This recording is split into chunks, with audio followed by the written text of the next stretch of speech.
Welcome back. This is the Kyle Hunziker Show. Thank you for liking this video. Thank you for commenting. Thank you for subscribing. Just make sure you hit that like button. Make sure you comment. If you don't have any comments on this show because it's so bad or so good, or maybe you just don't like leaving comments on YouTube, maybe you're watching on your television, whatever it is, could you just go in and leave one word? Maybe love, maybe hate, maybe get a job. Whatever it is, would you leave a comment? Either way, whatever you choose, I'll love it. I'll love you for doing so. Thank you for the support. I appreciate all of that. Now, straight to the show. Let me put my phone on Do Not Disturb so that, nothing's beeping in the background. Here's my thing.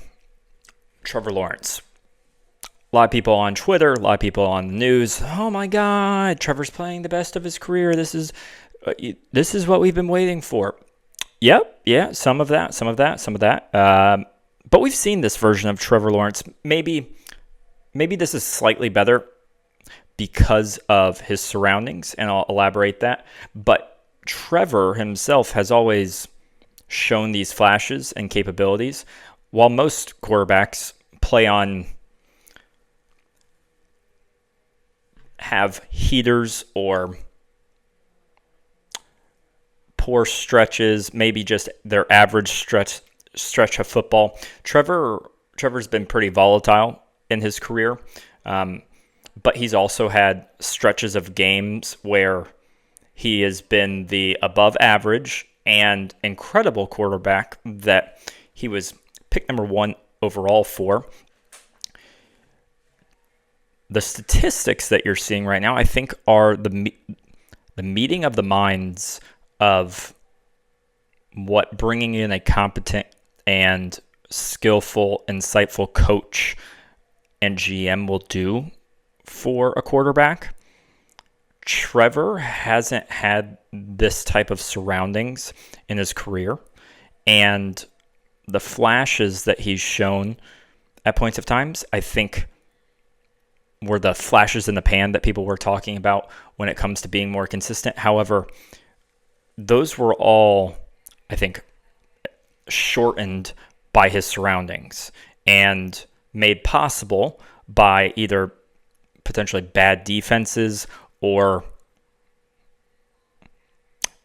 some luck bouncing his way. And some of that you can trace back to 2022 with the Chargers game and the Cowboys game and the Ravens game. Those were incredible games, and the flashes where I think for the majority of Jacksonville Jaguars fans, they knew that Trevor was the real deal and a franchise quarterback. If you were paying attention, the core around him and his surroundings deteriorated. Shout out to myself for stuttering there.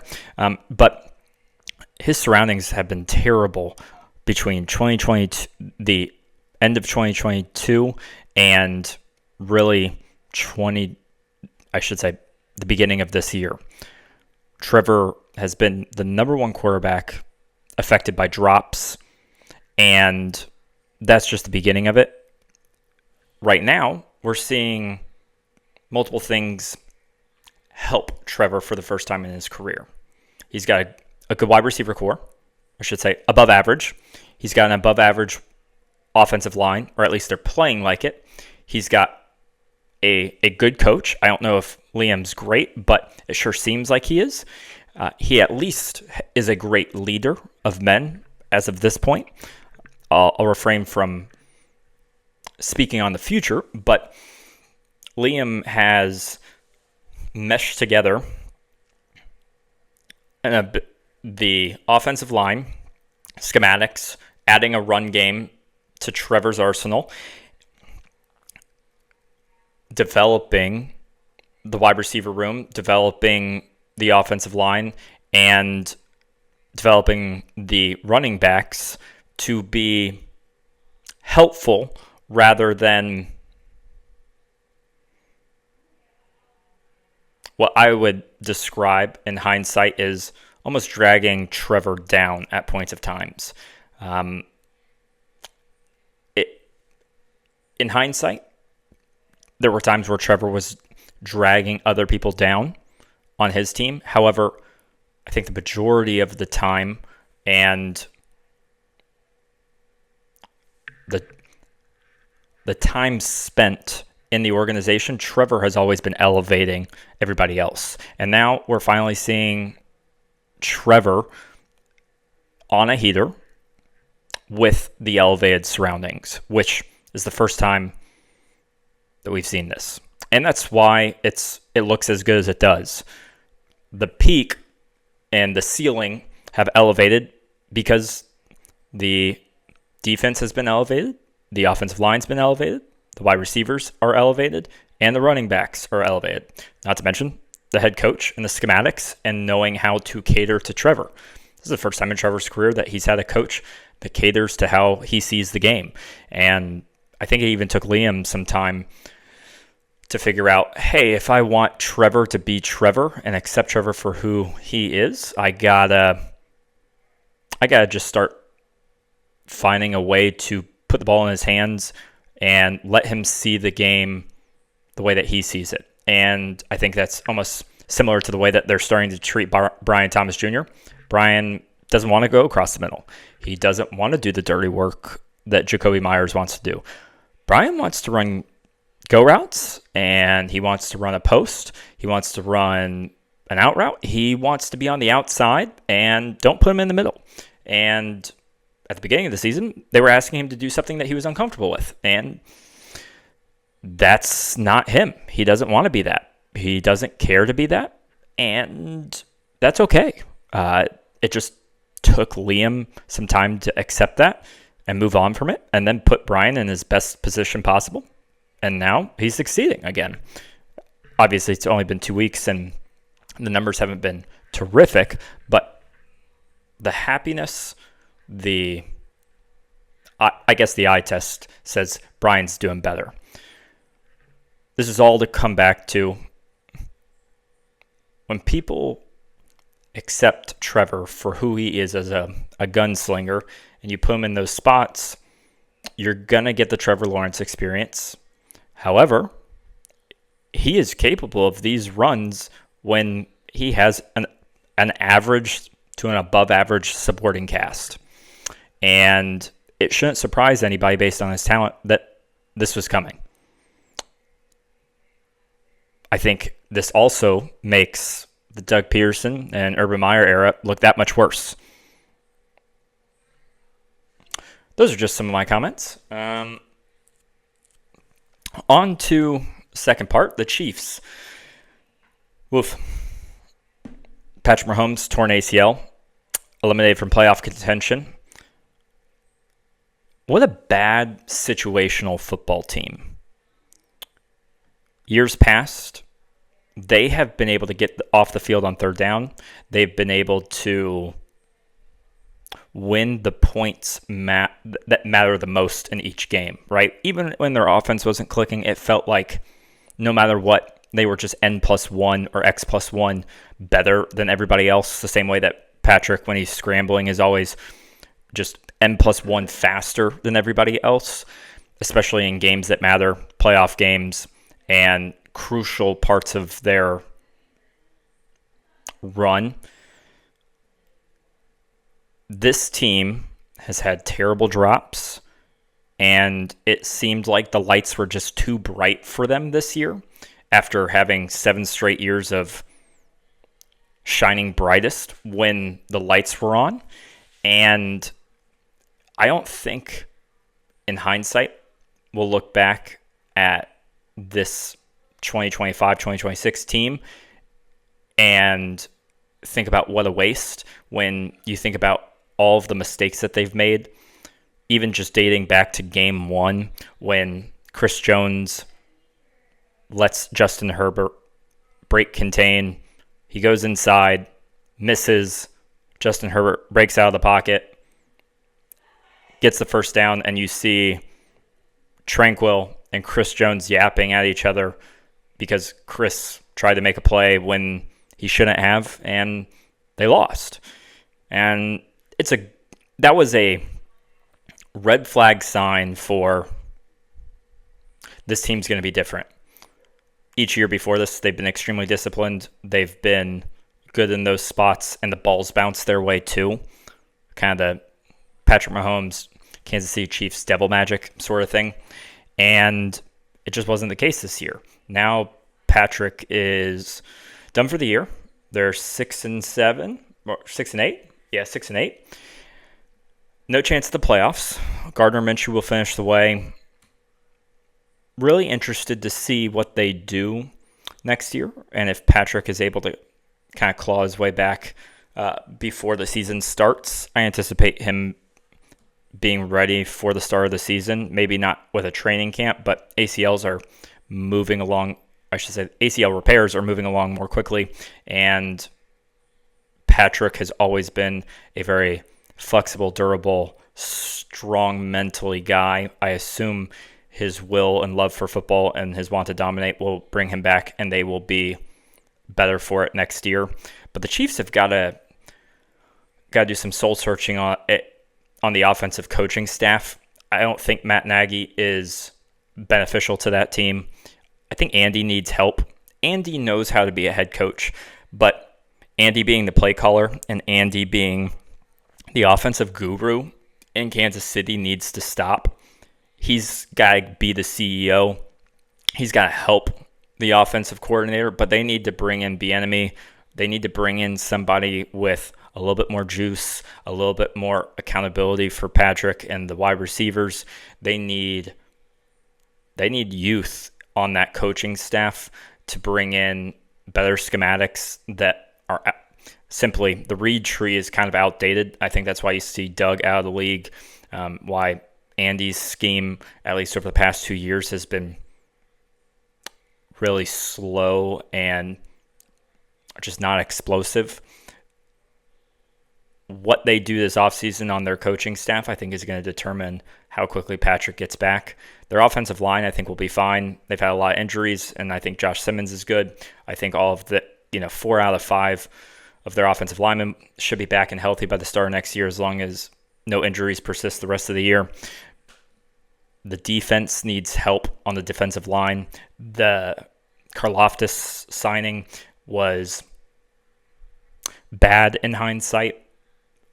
Just complete underproduction. Chris Jones, too many double teams. Chris Jones getting older. He's not the same player he once was. He has the flashes, and he's still a cornerstone piece on that team. But if they don't find somebody youthful that can get to the passer, that defense is not set up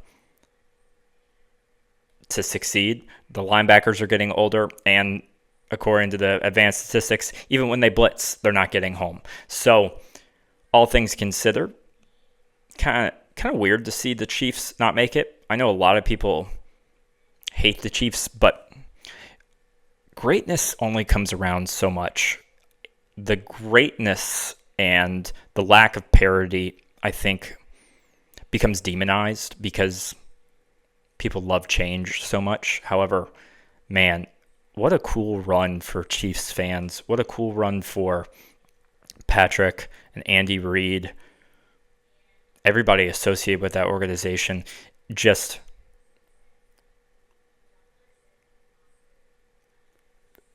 thankful. I mean, even though it wasn't my team, getting to see that sort of stuff and getting the feeling of like, holy shit, they may just win every game this year, or I have no doubt that they're going to win a playoff game when they're down 15 points.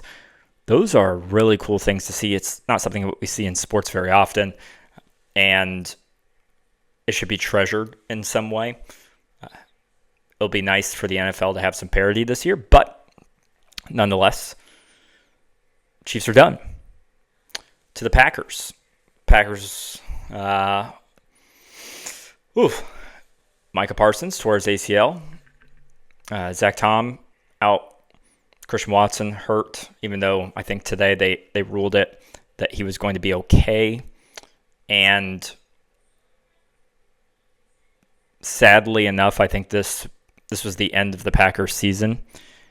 They don't have a pass rush outside of Micah, and their secondary is still incompetent at points of times. What Super Bowl aspirations they did have, I think, have gone out the window. Sadly, they don't have their first-round picks. They don't have an ability to trade anything right now. And with Micah being out, I would be super cautious to bring him back quickly. I would be surprised if we saw him by the start of next year. And if you're Green Bay, I'm interested to see if they double down and push more chips into the middle this offseason, try to go get some more help so that they can keep their Super Bowl window open, or do they pack it up and are they on to 2027? Interesting to say the least. Sucks for the Packers fans. Sucks that getting close to the end to have your heart ripped out because of injuries, especially to your favorite players, is the worst. So I empathize with you. Now, this is all saying, who knows? Could be a generational run for Jordan Love. Maybe you win with offense. Maybe you have somebody step up and maybe the Packers make a run. Maybe somebody else in the NFC gets injured. Who knows? But it doesn't look good for them, especially with the way that the Rams are playing. I know that Devontae just got hurt, but the Rams, the Seahawks, the 49ers, everybody in the NFC West except for Arizona. You've got Detroit looming. I know that they lost last night, but they played LA really, really hard. I don't know if their season is going to be able to get turned around considering they have so many injuries as well. Interesting NFC matchups. Interesting storylines to be written. Last thing I'll talk about is the Ravens. God, they confuse me. You don't know what team you're going to get week to week. And right now, it feels like the offense, really Lamar and the coaching staff, don't like each other. Like the energy is not good. The vibes aren't good. You saw that earlier in the season. Doesn't seem like Lamar wants to take things seriously. He seems like he's very tentative to get his heart broken or to put in a full effort, knowing if he puts in the full effort and they make a push into the playoffs and he's playing well and then they don't win, he's going to get blamed. Does Harbaugh stick around? All those sorts of things. The Ravens just re-signed Mark Andrews, gave him an extra $40 million on an extension. Zay Flowers is all right. He still does weird things. DeAndre Hopkins has been old. He's added some to the Ravens, but I haven't been able to watch a whole lot of their games, so I don't really know if he's been more of a net negative or a net positive. But if the Ravens don't fire Harbaugh by the end of in this offseason, it's malpractice. They got to get new energy in the building. You have Lamar on his contract.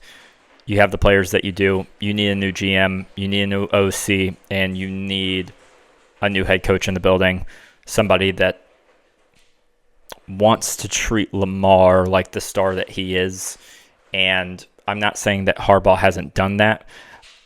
But the cohesion between the GM and the head coach and what they've put around Lamar, even knowing what's happened in the playoff games with the Zay Flowers turnover at the goal line, Mark Andrews drop last year in the playoffs against Buffalo, they continue to put pieces around him. And maybe Lamar's vouching for them. I don't know. But it is very hard to see. It's very easy to see why Lamar is so checked out and why the energy is so bad. The defense is shaping up and they are playing well, but who knows? God, they got to get Harbaugh out of there. That's it for me. I don't have anything else. I appreciate you guys being here. If you guys made it to this end of the video. Thanks for dealing with my stuttering. Thanks for dealing with my paused thoughts. I appreciate you all. Love you all.